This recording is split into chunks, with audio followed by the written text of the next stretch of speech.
نبونا دلیوینکاری و آریشا اکنجیبونه لقضا آمیدیه بویا صدام پروسا هفجینیه بشوه که برچاف نزم ببید.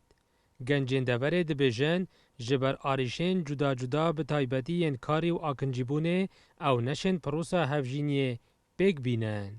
گنجی ما ویگوی گلای قصد در وی ولاتی که نبونا کاری و شولی و پروسا هفجینیه گلای که من منطقه آمیدیه دیا.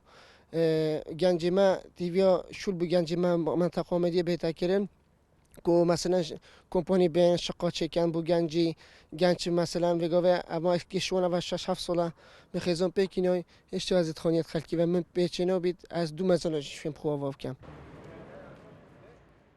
ده اف سالا دا جیاواز دگل سالین بوری گنجین وی دوره که امترین پروسا هفجینیه بگ اینایا.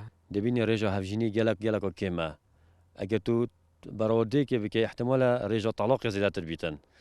اما بچه وقت گریتن برگلک اگر آیایی که نبونه پلان که بجن یاددارش تجلی حکومت و چه بجن دابین کرنا جه آنکنجیبونی و کشقه چه جه دابین کرنا دلیوین کاری چه جه آسان کرنا ریکارن پیکنان و هفجینیش بو گنجان گنج مفرو که ساعت یه هفجینی که پیک بینیتن چه نبیتن چنگ یعنی ظروفت افریقا گلک براستی آستان گد گران که نبرسین گوی.